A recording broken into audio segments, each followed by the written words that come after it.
necromancer pig. That shit was dark. Going in there like that. Oh, brutal shit. Tell me. Kuno dies.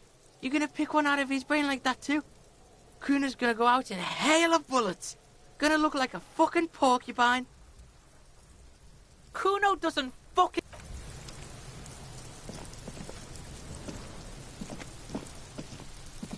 There are 8 pairs of tracks in the mud. You won't get far without the lieutenant here to bounce thoughts off of. Where could he be right now?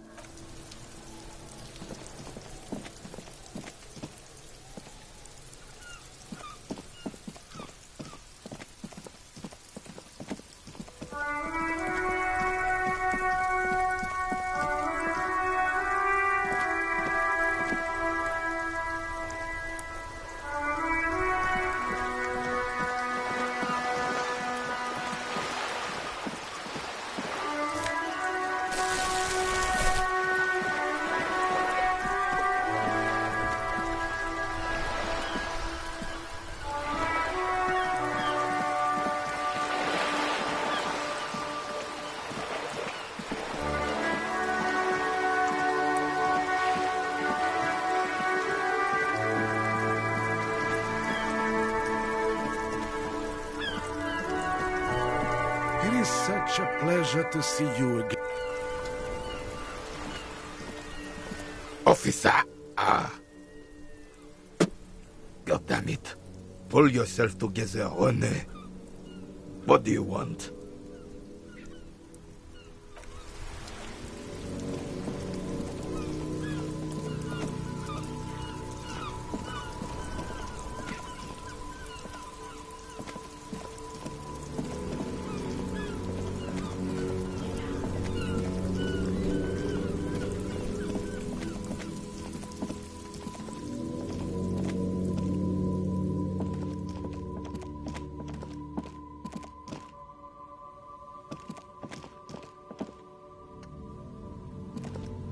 A couple of indicator lights are missing from this control panel. Loose wires dangle from the now vacant holes. In the middle is a lever. Beneath it, a small metal plaque. You grab the handle and pull the lever up. As soon as the metal connects against the contact pins, you hear a loud clunk. Then, the water lock starts moving.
The porter reel is just what you needed.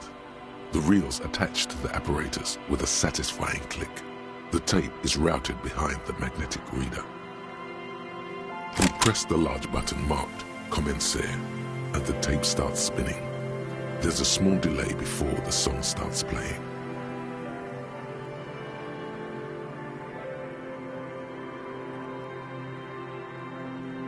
Then the organ starts playing a simple, melancholic tune echoing in the hallway.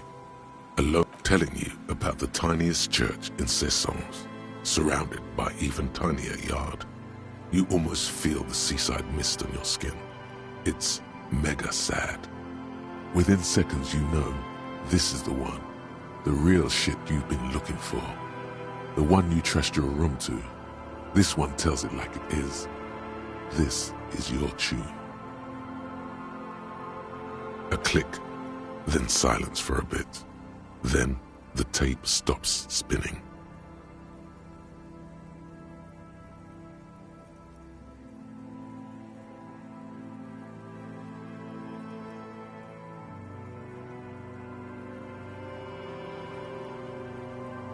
Of course you could sing this. You could take sad to a whole new level with this. And you already know the lyrics since you've listened to it like 1,000,000 times. Yup, they're all here. All 3 verses. And the B-side of the tape contains the instrumental version. It's like the world itself is telling you to do it. Only one obstacle stands on your way. Gart. You have to convince Gart to let you sing karaoke in the whirling. After you've won him over, you can express yourself. Let the pain out. Make everyone understand.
A banged-up motor carriage lies half submerged in the icy water, slowly sinking into the Insulindian Ocean. Only the cabin top, rear wheels, and the engine remain visible. Remember the tire tracks in Martinez? This is where they were leading. The motor carriage sits in the salty ocean water, cold and sad. It doesn't have an opinion. A seagull takes off from the half-submerged machine. It's almost like the bird is acknowledging your decision. You get a sudden sinking feeling.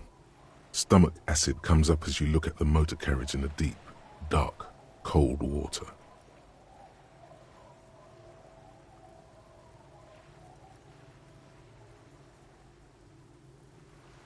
The motor carriage is properly stuck in the ice. Getting it out would require a team of specialists. A single day in the salty seawater would ruin most vehicles, but this one looks worn even in places the salt water hasn't touched it. The logo is too deep in the murky water. You can't make it out, but you do see a monkfish float by.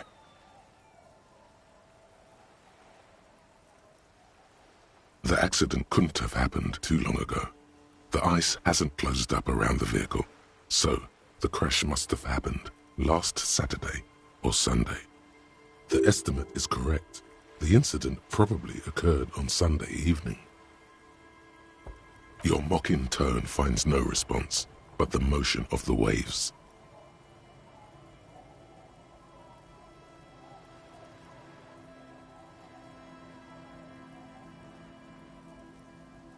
The sad sunken vehicle refuses to respond.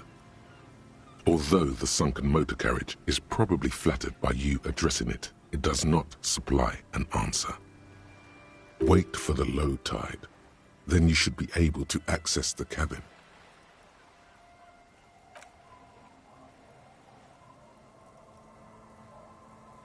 As you sit down in the old, rusty playground, the world around you becomes very silent. The hinges creak under your weight, dangerously so. Nothing but the sound of seagulls high above in the sky, echoing like distant laughter. Ice cracks around the blue motor carriage in the sea. Spit flies from your mouth to your moustache, your chest, the ground before you. No sound though. In some way, it is still sad that no living thing other than seagulls is here to witness a man in his prime trying to learn to whistle.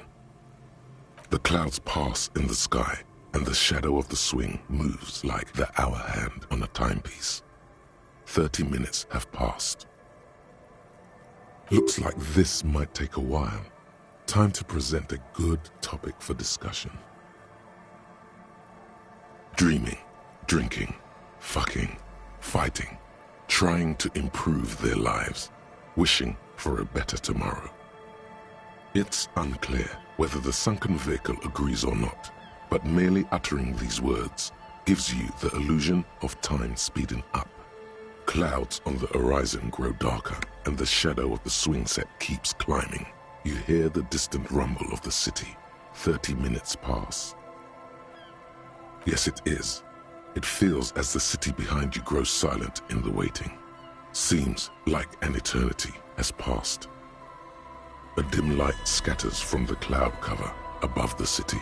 In it, you can see the blue and white motor carriage slowly appear from the water, centimeter by centimeter, as the sea recedes. It's a Caprice 40, a workhorse of the motor park, favored by the working men, government offices, firefighters, I guess, maybe animal control people. You know, those kind of people. Yes, Harry, it's the number 41, the number of our precinct.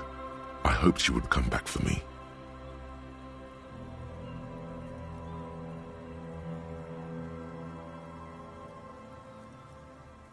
Come on, Harry. There's nowhere to run. It's just you and me, old friend.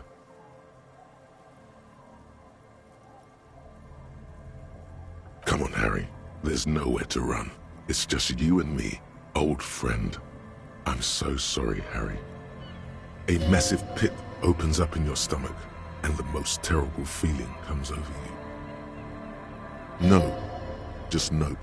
Say no to this, Harry.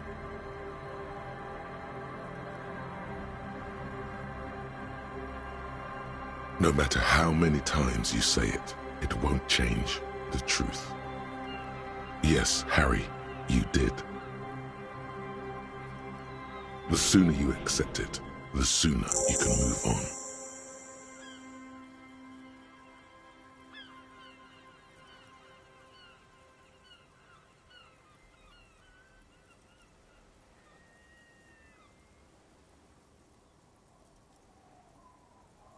You are not. We don't. It's sunken too deep. No, you can't. The damage is too extensive. After losing every single thing you were entrusted with, I wouldn't hold my breath. Keep moving. You're a shark. You stop, you die.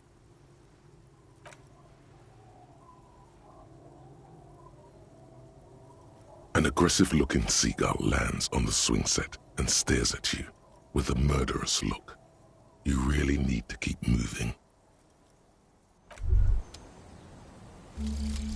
Mazovian Socio-Economics. 0.000% of communism has been built. Evil child-murdering billionaires still rule the world. with a shit-eating grin. All he has managed to do is make himself sad. He is starting to suspect Krasmazov fucked him over, personally, with his socio-economic theory. It has, however, made him into a very smart boy with something like a university degree in truth. Instead of building communism, he now builds a precise model of this grotesque, duplicitous world.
This is it, the scene of the party. The fire pit, cigarettes, and empty bottles all evidence it.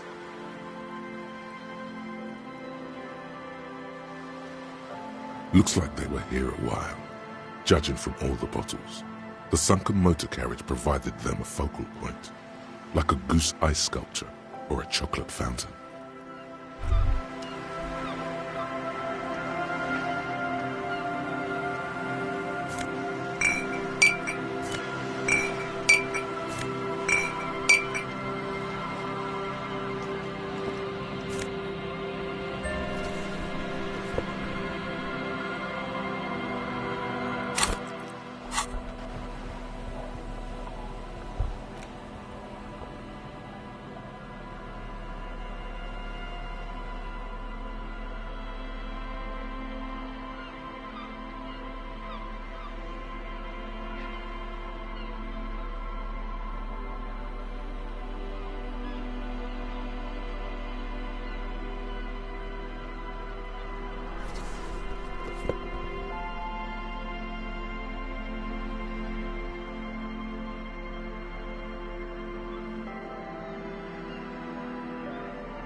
Great news. The boat is big enough for a grown man like you to fit underneath it in a supine position.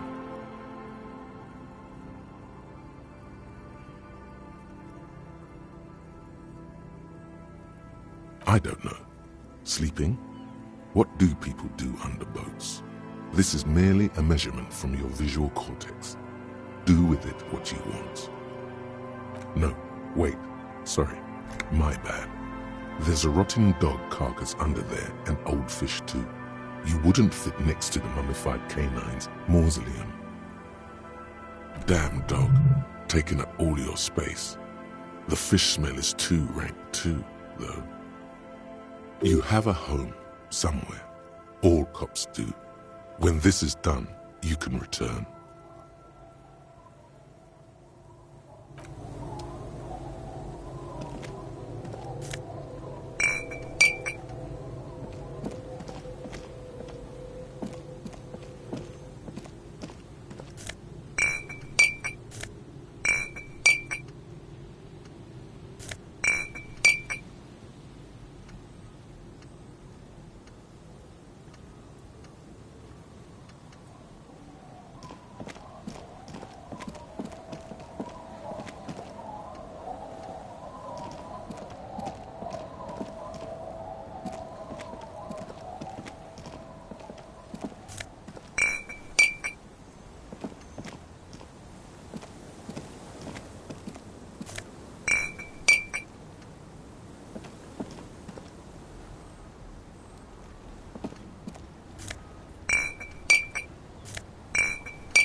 Hi, officer.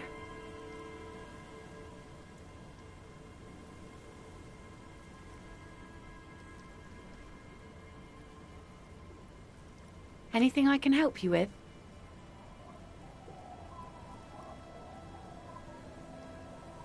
A fishing village on the seashore.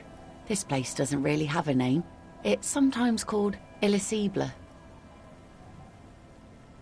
The sign on the street leading here is illegible.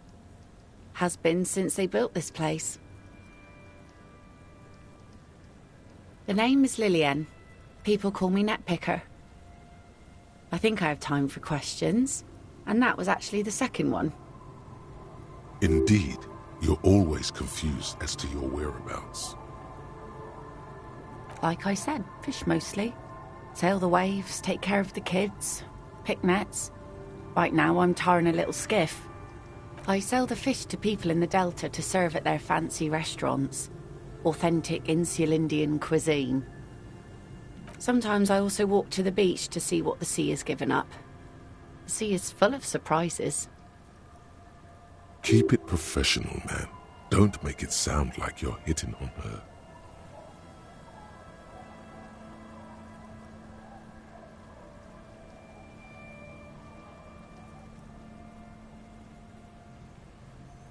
wood, pieces of glass. Every once in a while we see dead bodies. Human, animal, fish, other odd sea creatures. A mine washed ashore once.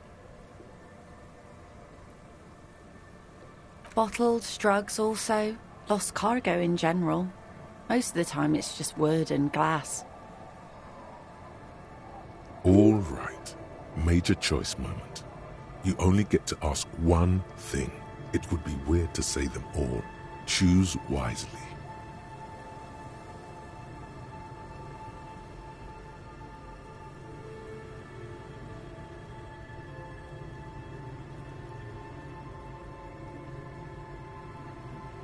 And go where? The fish are plentiful here and we get enough orders to get by. It's not great, but it's something.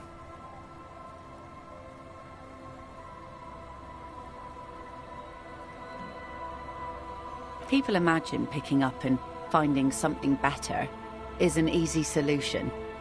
But how is that supposed to work when all your time and energy goes to staying alive?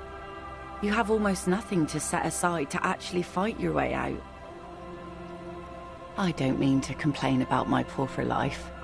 We are warm and fed here and... I don't know. There's just something about this shithole. A sudden gust of cold air blows in from the sea. The waves flow and ebb. Around you, the fishing village takes its slow and steady breaths. Its many wooden structures, worn by bitter years of salt and storm. It's home.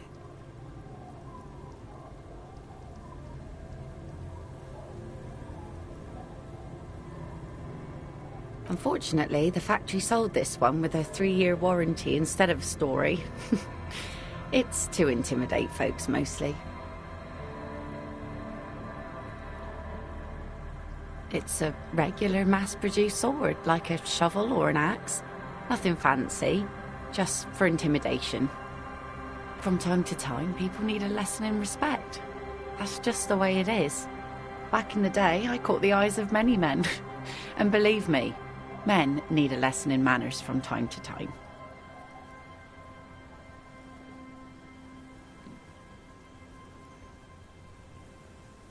What makes you think we haven't?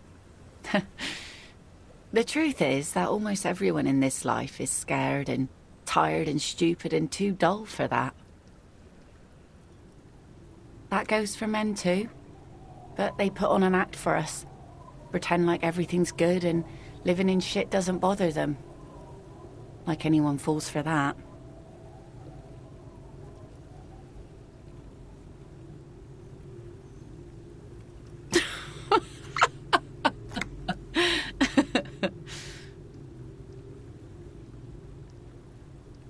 Sure. It looks as if you could face down any horror in the world with that same unchanging grin. It's like a shield. The traces of her laughter are still there, in her eyes, fading fast. No, I'm afraid not. Tempting to confiscate the blade I used to keep these animals in check. You would put me in an early grave. Some went to patch their wounds, their lesson learned. Others were more thick-headed. And one of them, I ended up marrying. Guess I enjoyed the way he bled. Gone.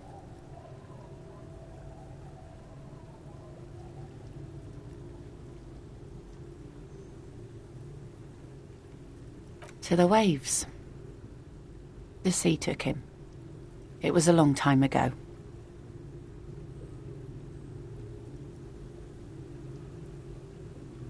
He didn't respect the sea. Went out there, drunk like a skunk, and sure enough, one day the boat was found floating empty. The bloated corpse turned up 2 weeks later. Now, before you tell me how sorry you are for my loss, know that it was 4 years ago, and I've moved on. There's only so much mourning you can do for a drunk with sinewy muscles.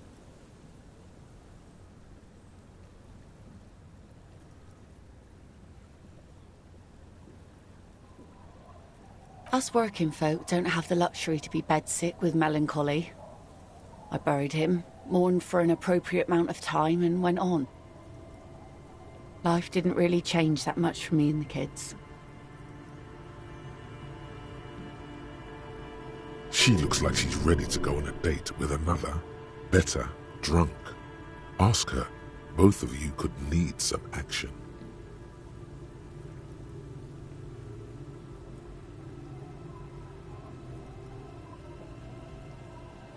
Let's see. Who are you looking for?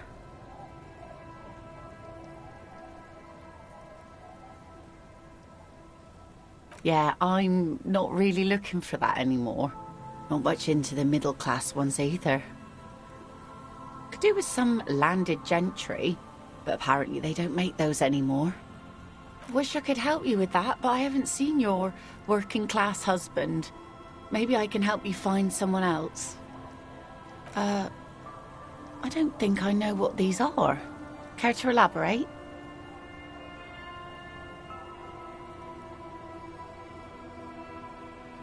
Aha!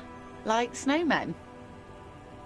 Two old guys have been wandering around here, nose in sand, talking nonsense about snowmen and the like. Right. Not only snowmen, also green men, monkey men burning rhinos. You get the picture. Oh, you're getting it. And it is gorgeous. I don't really know. Further down the peninsula, I guess. I mean, that's where they were heading. Who else are you looking for besides snowmen? Well, how can I assist you then, officer? Sure is. The sun, I call her, coated with a fresh layer of tar just yesterday. It'll take some time for it to dry, assuming the sunny days continue. Oh? Well, how can I assist you then?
A police badge on which you see the photo of a man. You. Some seaweed is stuck to the back. The man in the photo looks at you solemnly. Encased between two durable plastic sheets is a bluish card with lines of information and a watermark in the shape of the street grid of Revachol West. You see a photo, a name, a rank, a document number, the date of issue, and, in the lower right corner, your precinct. The man keeps winking at you with his green-grey eyes. The photo is old, no doubt about that. But the badge is new. You used an old photo for a new badge. 8, maybe 10 years. The guy in the picture is rather good-looking. He's got a nice haircut and is distinctly lacking in massive sideburns. What do you think?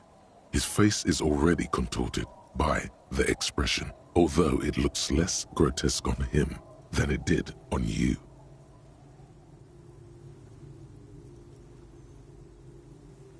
It looks like you had quite the charming face, way back then. Your hair is brown and slightly curly. Your eyes seem more clear somehow. The lack of alcohol swelling is a bonus, though there's a pinch of that in your cheeks already. The badge in your hand shines as you rotate it, catching light. You see lines of information on it, and this document confirms it. Harriet Dubois, i.e., Harry is really your name. That's what it says on the badge.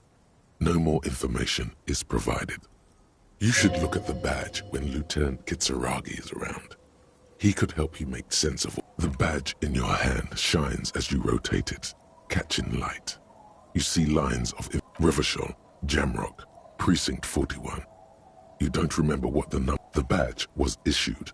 A new document is given to you as part of a promotion, or when you lose the old one.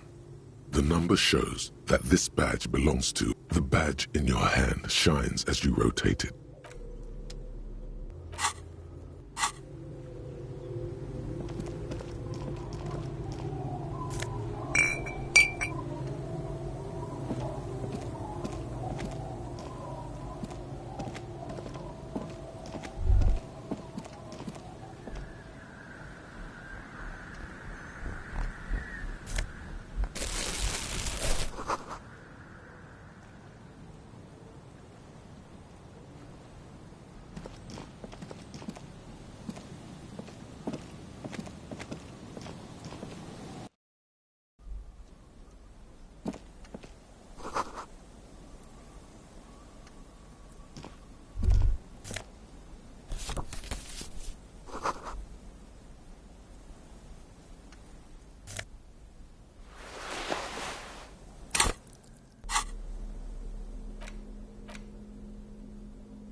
You sit on the wind-worn wooden planks of the bench. Your feet ache.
You're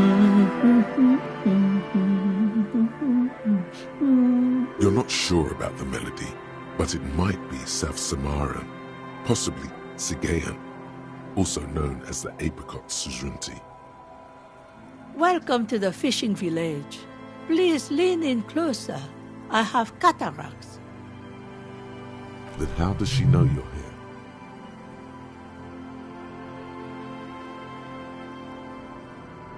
I still have a golden ear. Come, come. Oh, welcome, police officer. We don't cause any trouble around here. And we don't want any trouble either.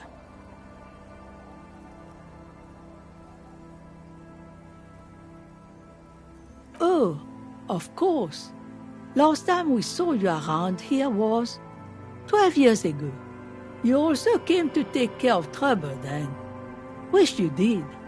But still, in Martinez, you're considered an ill omen. No, not you personally. I meant the RCM. Some of the men got into a fight. One of them killed another, locked himself in that woodshed over there. He was brooding, needed some help opening the door. You got it open for him and took him to think about what he'd done in a more secluded place. She says it as if he was on some kind of spiritual retreat. Oh, the usual. Dark tidings. Black hound. Maybe they are afraid. Because you're an ill omen. But you're still welcome here. As long as men with guns aren't chasing you. And maybe even then. Because that's the kind of fishing village we've built. I'm sorry there's not a lot of room to park the motor carriage. And not a lot of houses. Or a lot of people. My kids are long gone, searching for treasure. So are others. Ah, look at me ramble on. What brings you to us? Me? No one. Just an old washerwoman. Mother called me Isabel, if that's what you're asking. And my married name is Sadie. Now it's your turn, Mr.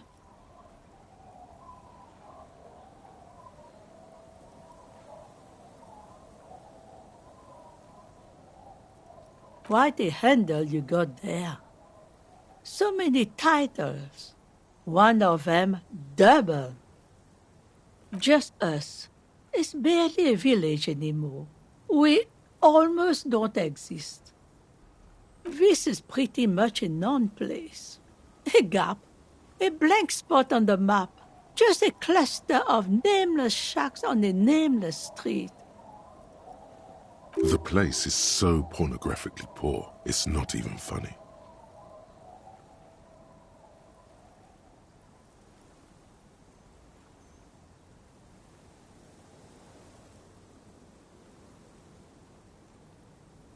The lack of wealth is the one thing we've got in abundance. Then all's not lost. As you can see, even in pornographic poverty, people make do. At least those who remain. There's nobody there. Over there, you can find more of the same. Shacks and trees growing wild. That's the pox. Between here and Jamrock, a dusty sea of old trees, all covered in industrial soot. Small houses under them, an overgrown park. An old military hospital and its surroundings. Or it used to be, during the time of the suzerain. After the war, it was turned into a goodwill hospital for shell-shock veterans and folks looking for some quiet in the old sanatorium gardens. Now the area is crisscrossed with nameless streets and makeshift cinder block houses, shacks as far as the eye can see. The goodwill ran out. The staff left and the place was shut down. It's long gone by now. Well, there's Lillian and her kids. A few new folks live in the house to the east, but they're away right now. And then there's the drunks. Not a pretty sight, but there's little we can do about it. Home is home, even for them. Lillian is tough. Tougher than the men here, at least. If it wasn't for her and the kids, this place wouldn't have a spark of life left. Sooner or later, you'll see for yourself. Don't have to look long to find these guys. Here, for you, no officer. The only money we have here is some coins the drunks tried hiding from their women and then forgot about. Under carts, boats, in little boxes, it's not hard to find. She nods, rinsing another piece of cloth. Stay? Most people here are trying to leave. That said, if lodgings is what you're looking for, I've got a free room in the shack. I won't charge you for it. Take it as a gesture of goodwill from the village to the RCM.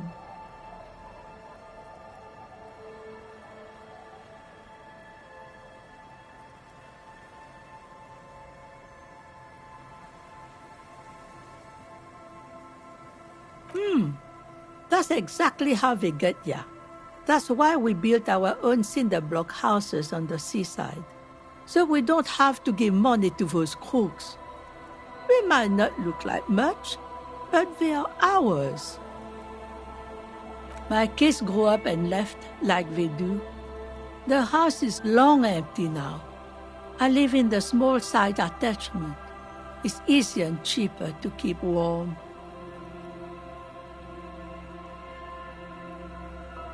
Aye, the room is pretty bare bones, but it's got a bed and roof over it.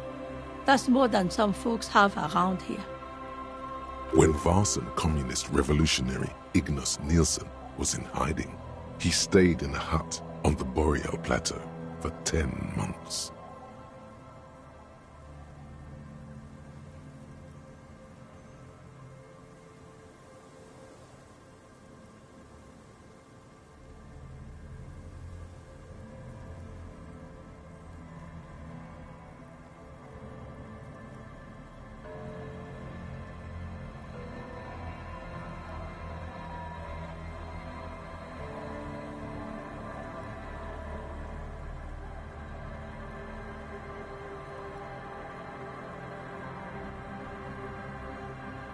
Go ahead. Call people rude things. We've heard worse here. Now, are you interested or not?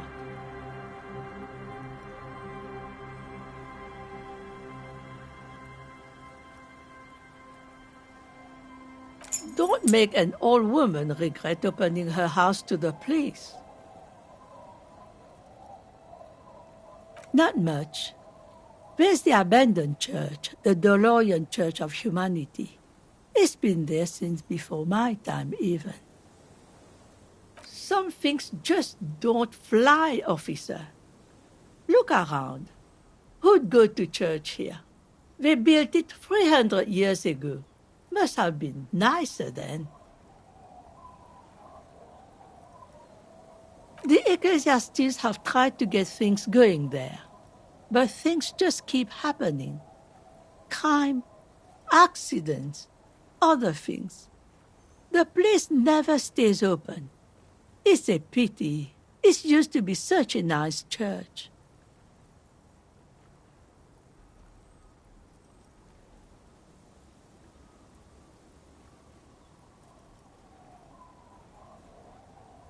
Before you get to the church, there's some ruins, an apartment complex, or some kind of electrical plant. Run-down bunch of houses, empty. I don't know exactly. A pre-war place. It used to be something. Before the war. I wasn't here then, you know. Was born in Samara. Of note, the old fish market up on the boardwalk. But it's closed. No one. That's why it's closed. It was once a bustling place, back when I was young, and so was everyone else. Now, what catch we do bring in goes straight into a lorry for the Delta or somewhere else. What? You're one of those real estate people with big plans? If you want a development opportunity, you can check out the abandoned building over at Land's End. Used to be a supply depot, we think, sending goods and ammo across the bay. It's jammed shut though. We tried to get in, see if there was anything to sell or scavenge, but it's impossible. Nothing is impossible, surely. And now you know everything there is to know about this coast.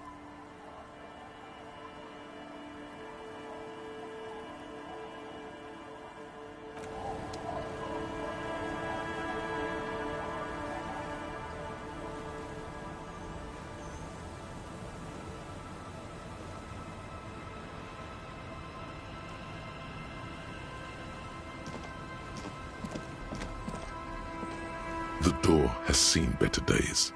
The layer of paint has started to peel off due to the salt and wind from the sea.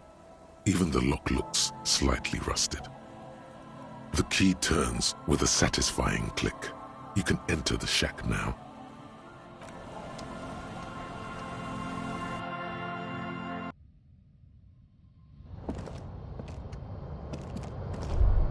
On the table, you see a bowl of water, a rough soap, and next to it, a small hand mirror. A straight razor soaks inside the wash basin. The water reflects back a vague image of your face. Nose bulbous and red, hair unkempt, wrinkles lining the eyes and forehead. The stash is gigantic.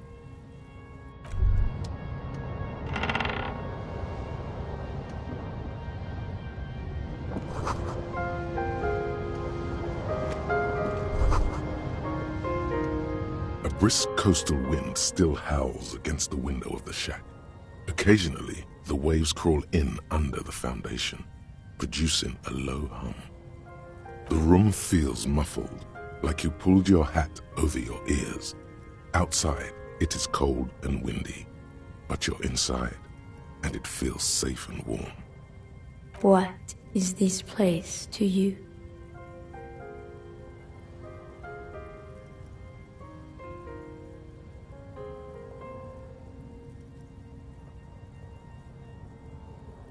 Behind the half-built cinder block house at the other end of the village, there are 3 people drinking. Your new crew. You don't need the old crew. Oh no, you have a new crew to get drunk with. You already were a part of their crew once. You can get drunk with them again. You're probably going to hang out there a lot, behind that cinder block house. It's where you belong.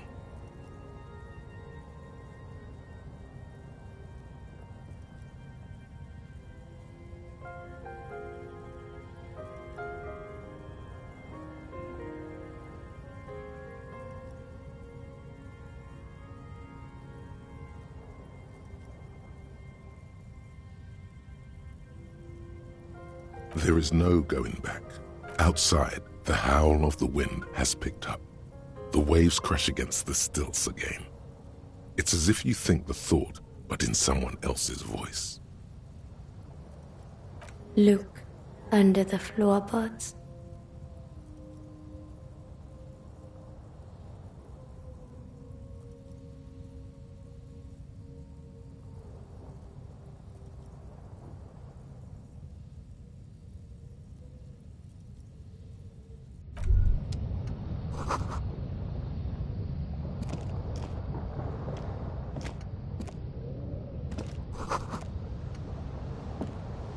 An old mirror hangs on the wall.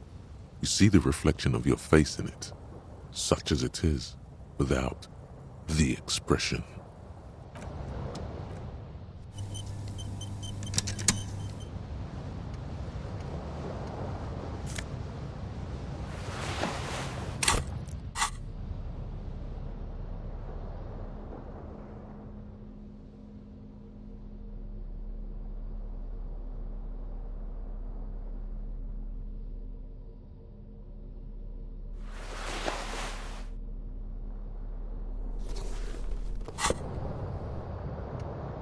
An old mirror.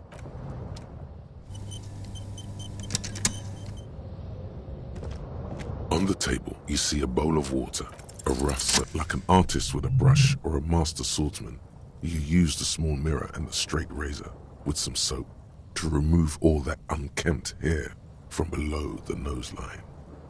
The sharp blade chafes against your skin, producing a scratching sound.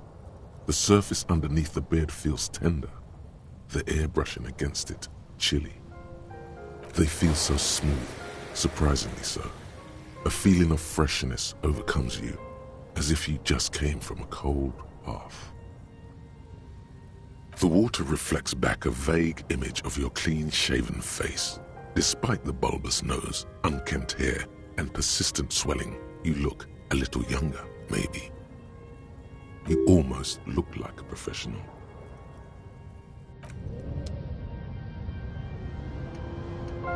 On the table, you see an old mirror hangs. The bed is comforting, if a bit run down. Still, you've earned a...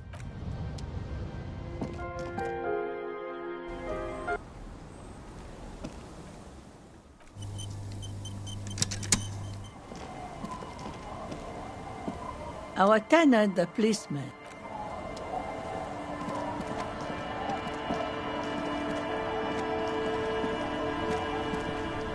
Aye, the sea's gonna calm down soon. I can feel it. The wind is turning southeast. What's on your mind, officer? Oh, that's good to know, I guess. Why is it in the sea?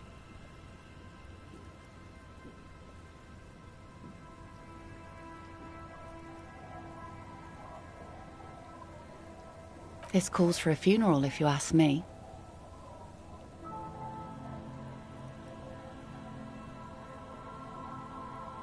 Aye. Feels deserved, don't you think? Falling in the line of duty like that and all?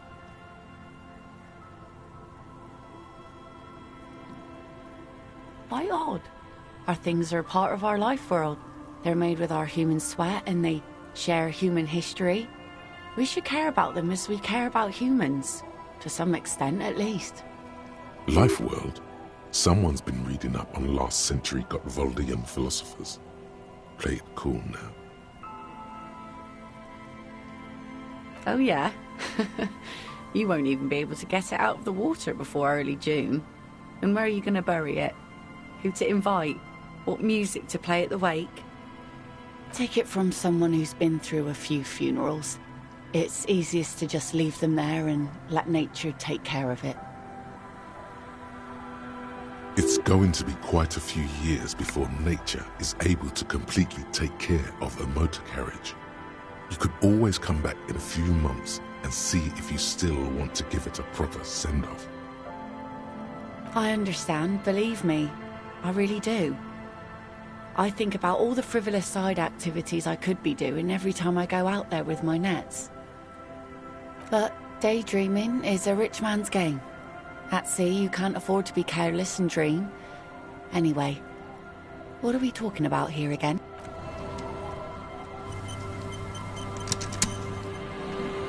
Aye, the sea's gonna calm down soon. I can feel it. Oh yes, she does. You need to get your drink on. There is no other way for human beings to procreate. Not after 6,000 years of yeast cultivation-based mating rituals.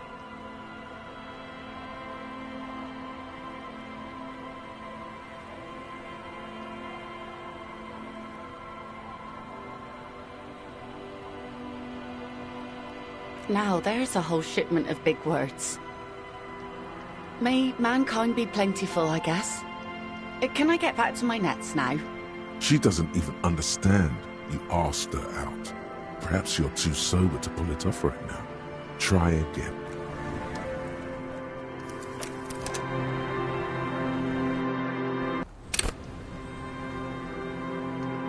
Aye, the sea's gonna calm down soon. Oh yes, she does.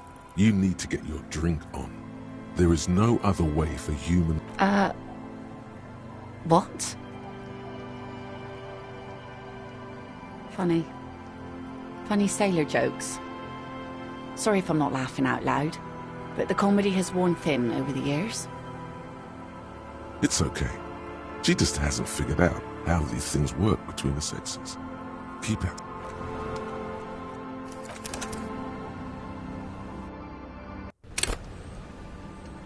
Hi, the sea's gonna calm down. Oh, yes, she does.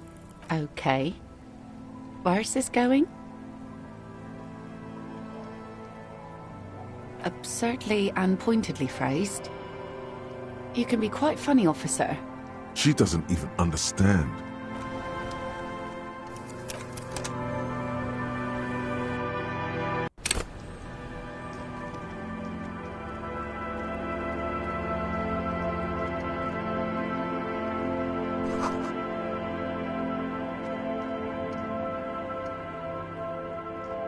The scruffy-haired little boy kicks a stone.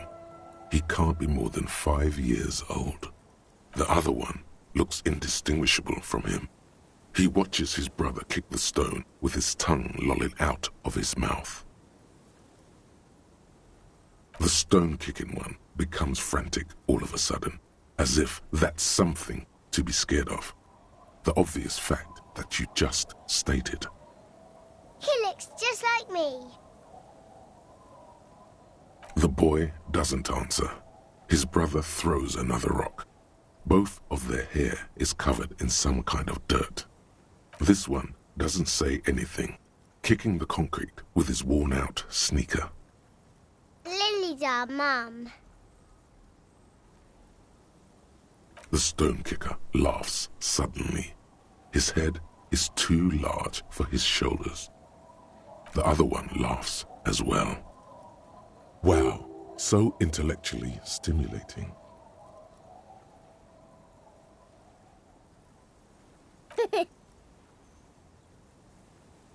You're stupid.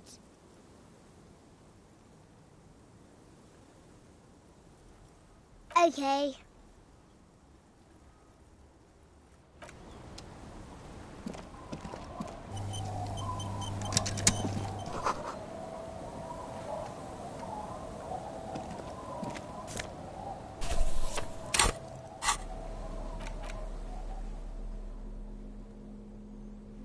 You hold in your hand the colorful primer.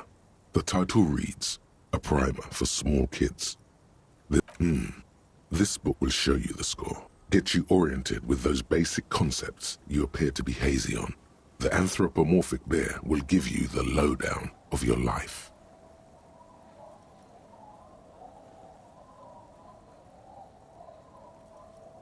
The alphabet. Every page has one word designating one letter of the alphabet with a faded illustration. Most of them are scientific and cultural principles. It goes as follows. A is for azimuth. B is for Boreas. C is for cosine. D is for diamite. E is for ellipse. F is for phlogiston. G is for gamete. H is for homeboy. I is for econ. Q is for quasar. R is for rhododendron. S is for sinus. T is for tricolor. U is for ultra. V is for vector. W is for Wahrheit. X is for xylophone. Y is for Ustava. Z is for zenith. That's it. You know the alphabet now.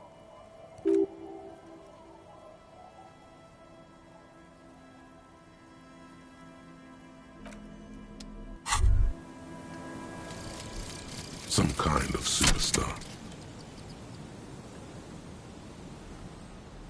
They say the world isn't ready for a rock and roll cop. No one wants their state monopoly on violence to be mixed with celebrity worship. They claim to know it would be dangerous for detectives to rise to the ranks of demigods and have sexual encounters with barely legal cover girls. It would be insane, they say. To all this, you say, fuck off and die, in a cool voice. You people have no idea how good these cops are gonna get. They're gonna crack 20 cases a day. In the future, cops will be like astrophysicists, or prime ministers, or prophets. And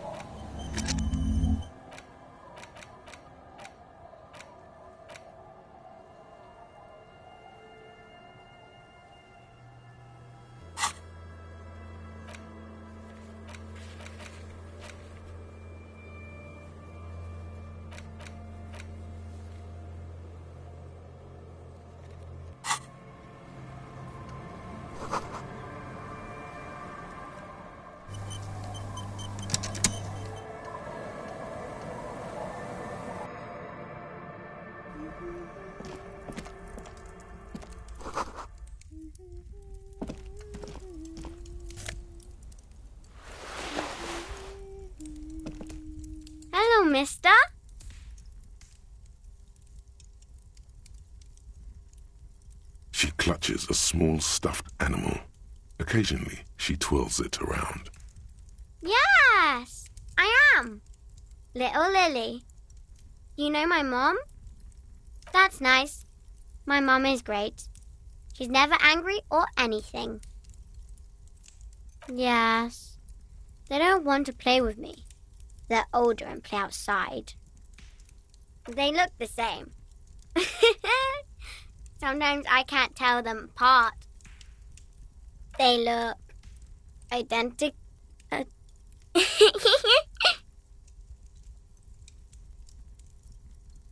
It's a grouse.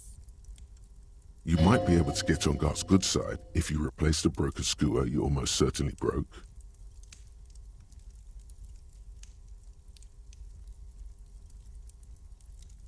I don't know. Sure. I mean, you already took it. I don't like it anyway. It looks angry. It's Lammy. He's my friend. Sort of. Like... Lambie is a stuffed lamb that, admittedly, has seen better days. One of the eye buttons is missing, and the fur is tattered in several parts. Yes. Very soft. Isn't he soft?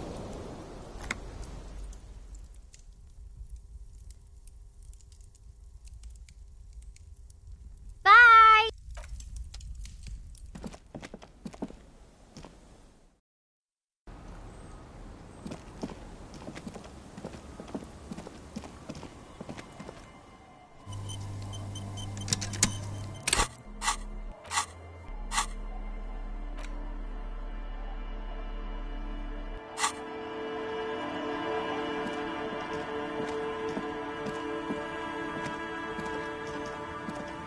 Good to see you, friend.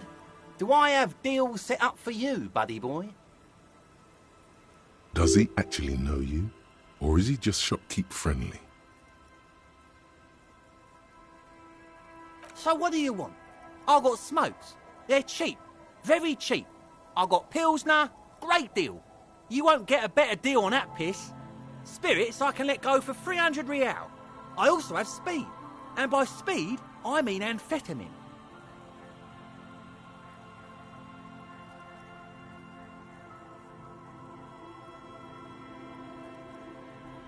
Sure, friend. You know it.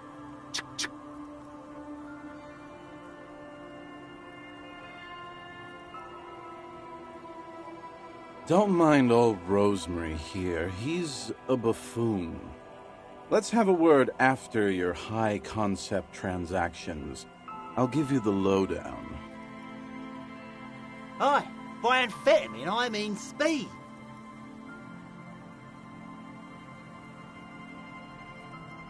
Sure did, buddy boy. That's why I said amphetamine. I mean speed. I mean amphetamine. I got both. Aye, that's what I said. Good, my man. Now what can I offer you? Oh, the system's been good to old Rosemary here, and I'm milking her like a bitch goat in the backyard. You see, friend, man makes his own luck, and I made mine real good. Got my hands on 3 bottles of liquor ex-squeeze, sold 2 to the fellows around here, and immediately invested the profit. Bought cigarettes, bought beer, even bought a bit of speed. And look at me now. I got everyone on my hook. The hook? Where is it? I can't see it.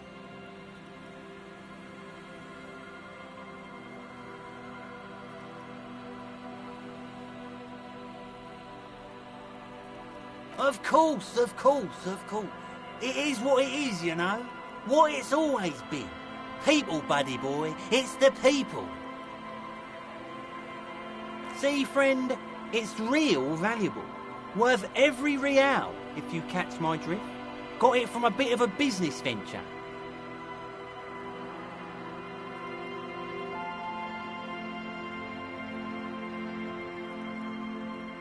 You know, it's funny, actually. He's finding it difficult to focus his watery gaze. What?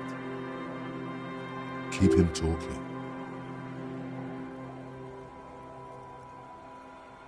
This guy.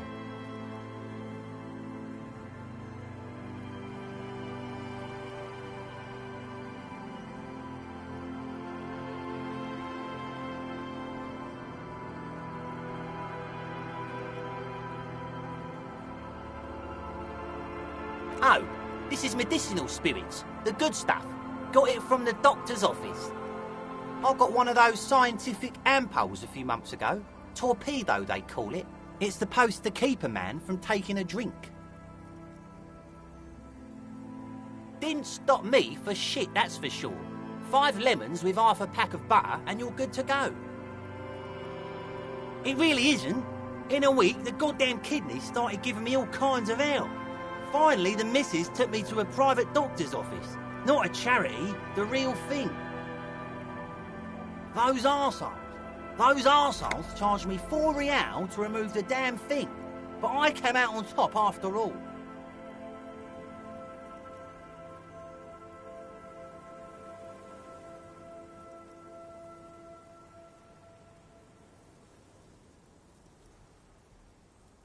The idiots left me alone in there. Now, I used to teach high school biology. I know what doctors use to preserve dead thingies. Swipe 3 cans of this blue medicinal stuff from the back room. Threw the snakes out and voila! What's left is this beautiful blue stuff. 98.7% almost pure alcohol. 2 I already sold to these fine gentlemen here. But this last one is yours for £3 if you want it. Don't say it.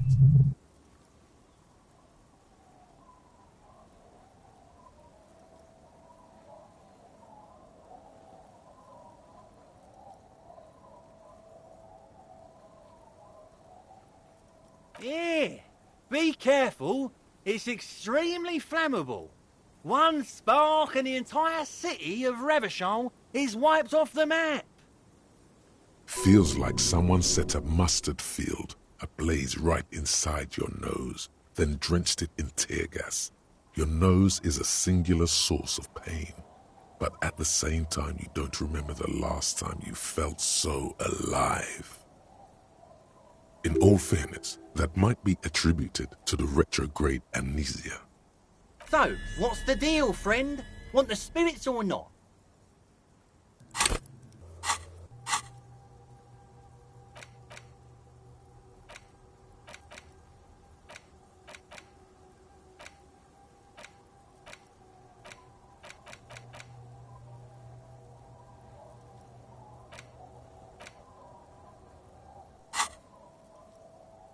£3 and it's yours, friend. The deal of a lifetime.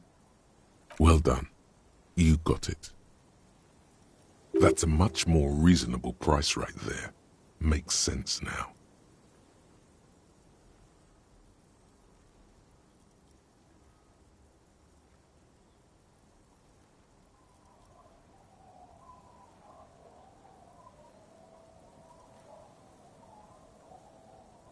Just make sure to enjoy that one, friend.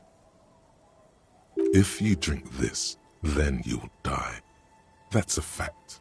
And that's why we're going to save you from yourself and store this as a sellable item. Go sell it at the pawn shop for a profit. In the civilized world, it's a custom to tip the shopkeep, friend. But come back anyway. Indirect modes of taxation. Turns out, those Financial Oversight Committee gangsters stuffed millions of hard-earned dividends away in the last place anyone thought to look. The hearts and minds of everyday Revacholians. You need to spread that deregulation gospel to the people. Tell them about that foreign fair tax. Preach that 98% gross burden. Preach it, preacher man. Set the brothers free. taxes are racist.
The noxious odor emanating from the drunken man is strong and familiar.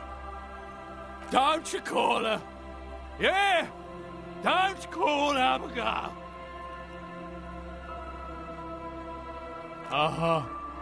Abigail. Don't you fucking call Abigail.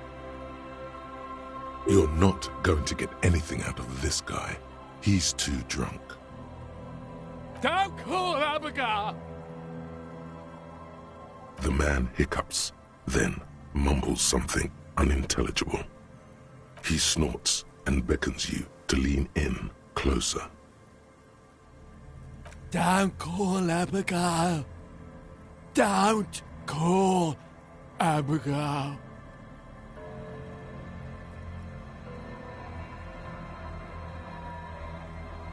Don't you fucking call her!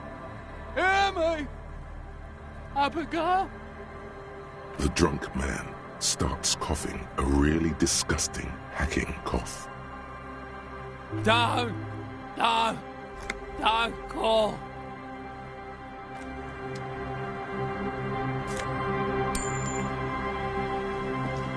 Hey, tequila!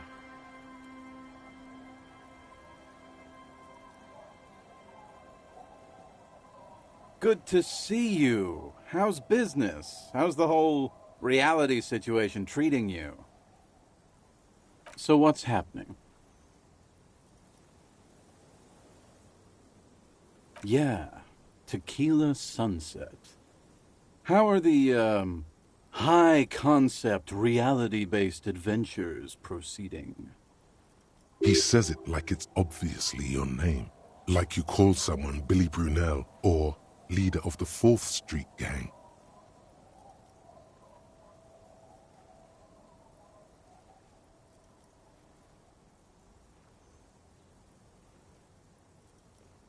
That's harsh. I'm like 3 or maybe 4 years into mine. Wait, no. Make it 5. Things aren't going super well for Idiot Doom Spiral either. Haven't found those keys yet, haven't won that great piece of ass back. No word from my business buddies.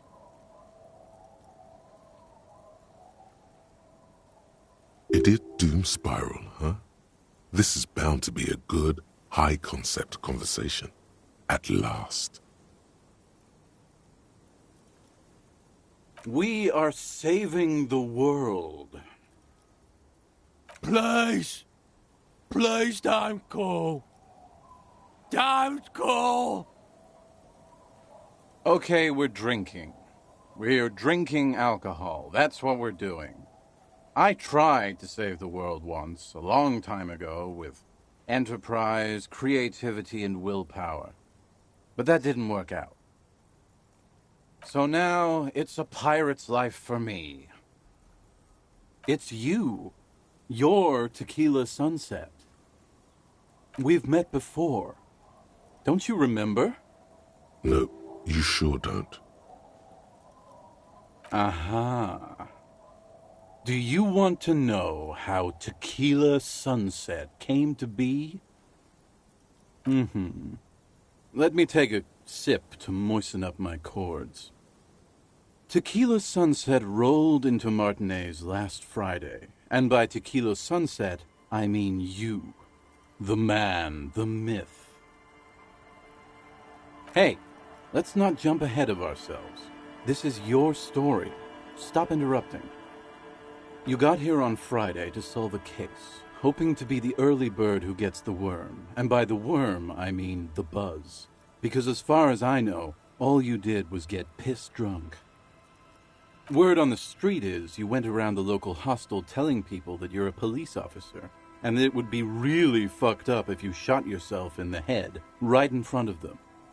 That's pretty high concept, if you ask me. It is. It was a late Saturday night when we, the Union of Moribund Alcoholics, were getting our drink on. Nothing remarkable about this. We get our drink on 24/7. Makes everything warm and glowy. I trust you know the feeling. One moment we hear the sound of a motor carriage revving up somewhere on the plaza, followed by a series of dings and bangs. Do you remember the sound of wood cracking? The billboard? Naturally, loud noises pique the interest of anybody owning a pair of ears. That's just the reality we're in. Anyway, there was a brief silence, a gasp of silence, if you will, followed by a real commotion. We heard the carriage careening towards the coast at top speed. Sounded like someone jumped the canal. We grabbed our brewskis and rushed to the jetty. Never underestimate the speed of an alcoholic. What we saw was a sight to behold. A beat-up police carriage containing you. Right there on the beach, you revved the engine and screamed at the top of your lungs. "The time hath come!" So, naturally, being the curious cat I am, I asked what time hath come. To which, "The time hath come for Tequila Sunset, the end of all things!"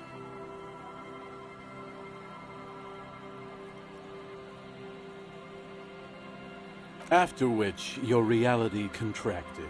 You jammed the pedal, plowed right off the jetty, and through the ice. The muscles in your right leg tense up. We ran towards the ice whilst you crawled your way out, miraculously unhurt, covered in seaweed and shit, like some kind of sea monster. When we finally got there, you were sitting on the beach crying. You said that your badge and uniform were in the car. It was too late to get in there, though. The carriage had sunk too deep.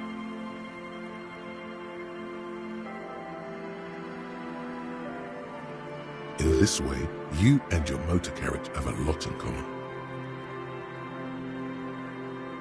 Recognizing a brother in need, we offered our condolences and invited you to party with us, which you naturally agreed to. We asked about the whole Tequila Sunset thing, and you told us it was your name now and insisted that we all call you that from then on.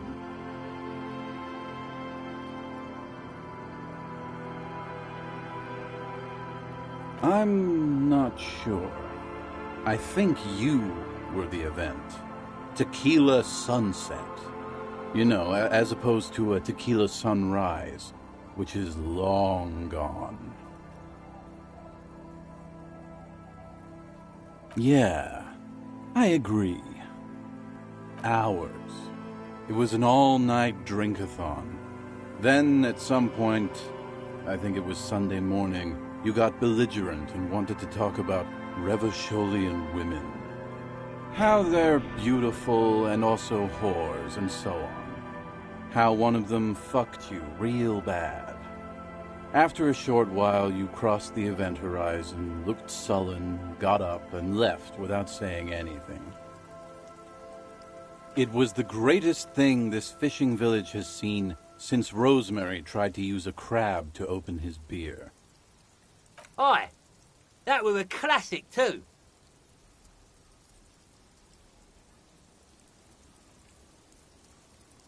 Beside your gun and your badge, you said something about your hope or heart or something. To be honest, the details are a little hazy. In retrospect, I guess you lost your motor carriage too? That's a big one. You told us that they were a bunch of fucking losers whose main interest was cramping your style. No specifics, though. It was more about you that night. You were the star of the show. You kept calling yourself a goddamn superstar who'd cleared 501 cases. As you've already determined, the actual number is 216. But what's a little embellishment between friends? No thanks to the squares at the precinct, as you put it. Yeah, you kept talking about how the coal mine owners were fucking us all over, just like that woman fucked you. I didn't agree with you, by the way. The spectral hand of the market makes sure everyone gets exactly what they deserve. Yeah, you said it was no biggie and that you'd solve it in no time.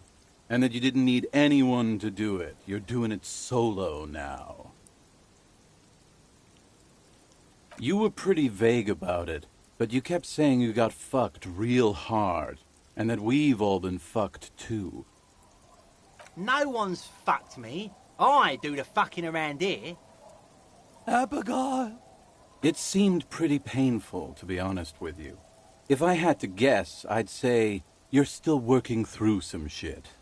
It's a hard thing for a man to confront his past. That's why I avoid mine at all costs. Whoop-de-doo. So now I'm a fucking storyteller. Right. Why not? Better than a beach bum. It depends, really.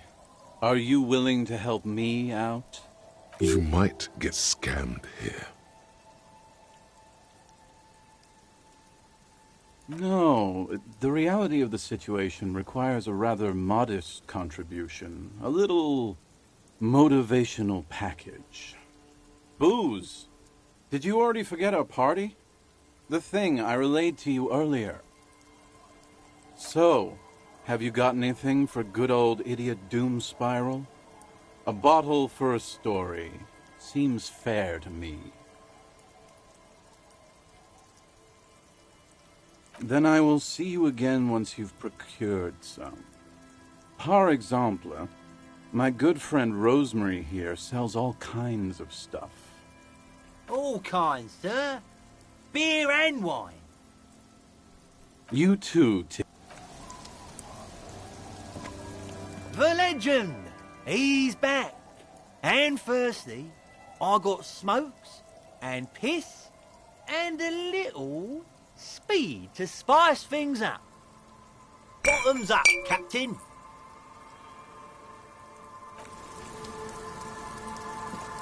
Tequila sunset. Of course. Drink first, story later. Not much, but it will do. Hey, Spiral Boy, you gonna share that?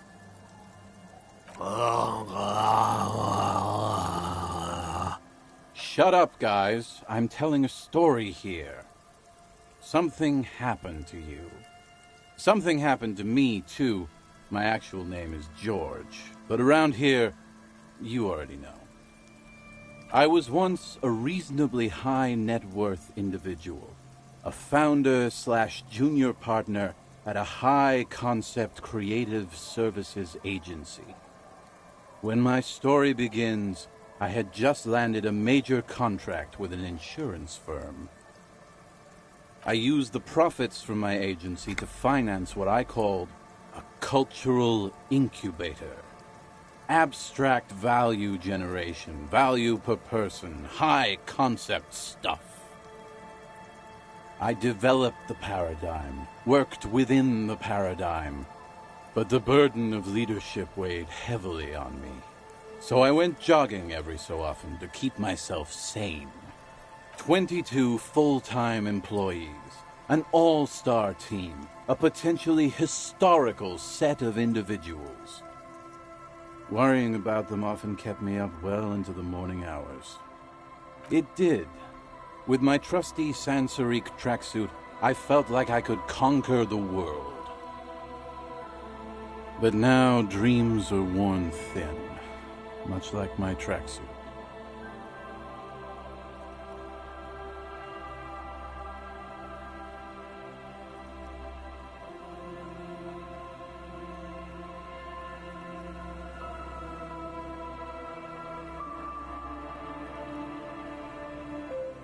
One day I left on my evening run.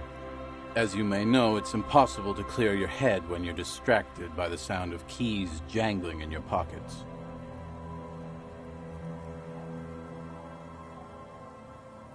His eyes are clouded, his dilated blood vessels encircling his irises like stinging brambles. His eyes are your eyes. So I removed the key ring and put the keys for the front gate and the apartment into different pockets to stop the jangling, you see. I was halfway done with my usual lap when it started to rain. The reality situation became very wet, very quickly. It was a day not unlike this one here. I made my way back home and discovered that I didn't have the key to the front gate. I'd mixed it up with the key to the letterbox, which was useless. Naturally, the situation required me to climb over the gate, which I did. There was no climbing down because I slipped and landed on my ass. Whatever. The point is, reality was looking rather grim just then. Me lying on my ass in a mud pit in the middle of a heavy shower. But when life knocked me down, I always got up. So I made my way across the yard. Standing in front of my apartment door, fumbling with my pockets, I realized that I'd also forgotten my apartment key. I wish I were, Tequila. I wish I were. Instead of my apartment key, I'd taken the key to the office. I rang my neighbors' buzzers. It was late, and most of them didn't even answer. Those who did assumed I was trying to sell them something and hung up before I could even explain the situation. People are naturally wary of ad men, you see. One moment someone chats you up, 5 minutes later you've bought a box of edible lingerie and a strap-on. I don't begrudge them, especially since I was known to be one of the best. Just then I experienced a moment of clarity. I still had the key to my office. I could wait out the storm there. But when I reached my office, I remembered that I'd asked one of my producers to change the locks that day. And since I hired only the best, he'd already done it, and I couldn't get in. Anyway, long story short, life spiraled out of control. I haven't gotten into my apartment for years, and my girlfriend left me because she didn't want to date a homeless man. The company, well, you see where I'm going with this. So, now you've heard my tragic tale. What do you think? Like nothing you've ever heard, huh?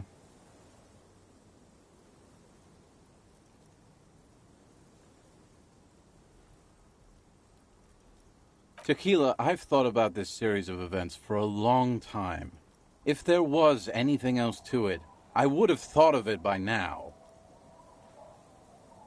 I don't remember you being such a dick before, Tequila.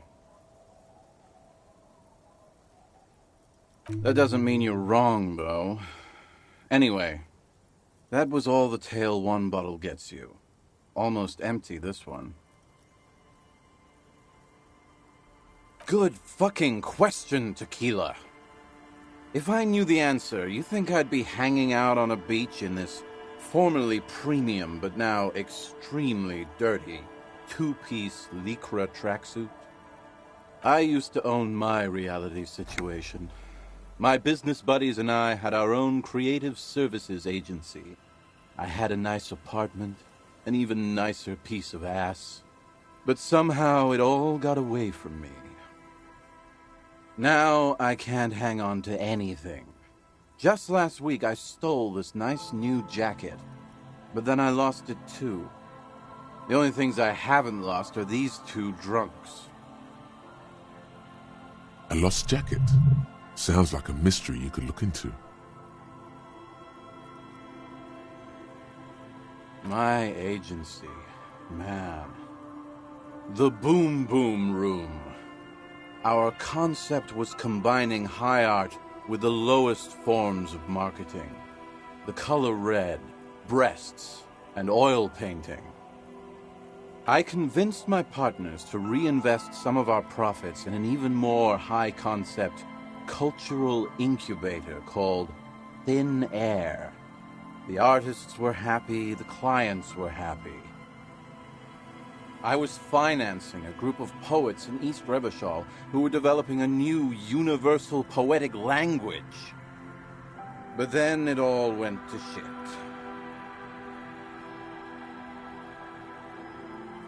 Sounds intriguing. What say you, Art Cop? If it sounds like it makes no sense, that's because it doesn't.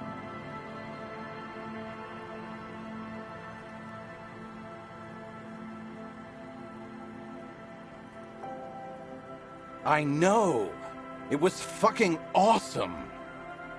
Too bad I went on a jog, unleashing a cascade of doom that washed it all away. What? You've never seen 100% Lycra before?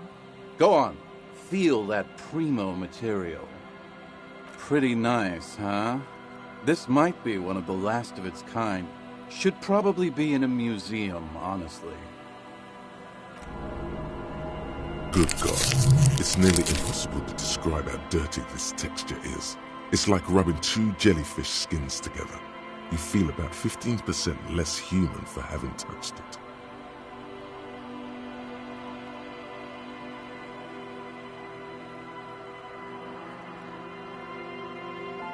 Randomized trials have also found Lycra, TN, to be associated with a number of exotic, highly malignant cancers.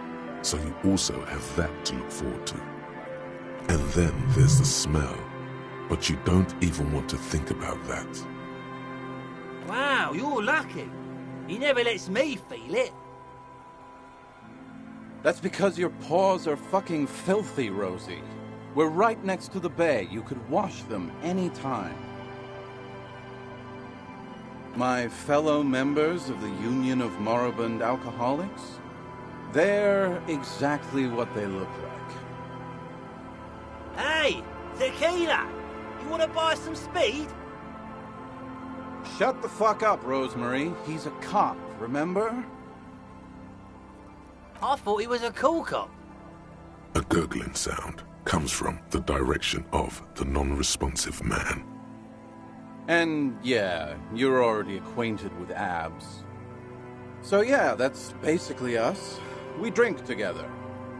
Tequila, it's a verifiable tragedy. It was practically brand new.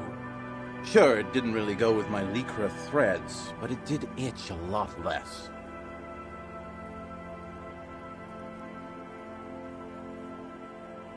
Say, you're a detective, right?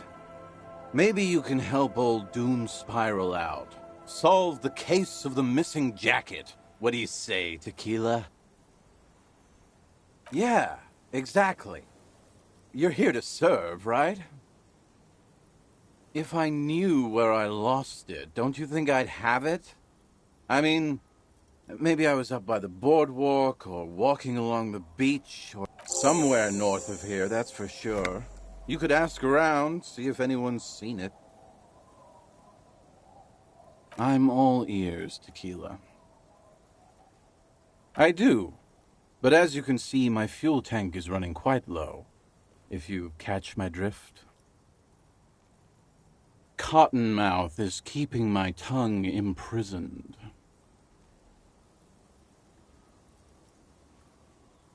What's in a name? Hey, Spiral Boy, you gonna share that? Shut up, guys. I'm telling a story here. I was once a reasonably high net worth individual. A founder/junior partner at a high concept. I used the profits from I developed the paradigm, worked within the paradigm. But the burden of leadership weighed heavy. It did. But now dreams are worn thin, much like my tracksuit. One day I left on my evening run. As you may know, it's impossible to clear your head when you're distracted by the sound of keys jangling in your pockets. His eyes are clouded, his dilated blood vessels encircling his irises like stinging brambles. His eyes are your eyes. So I removed the key ring and I was halfway done with my usual. I made my way back home and discovered that I didn't have the key to the front gate. Naturally, the situation required me to climb over the gate. Ouch, indeed. So I made my way across the yard. Standing in front of my apartment door, fumbling with my pockets, I realized that I'd also forgotten my apartment key.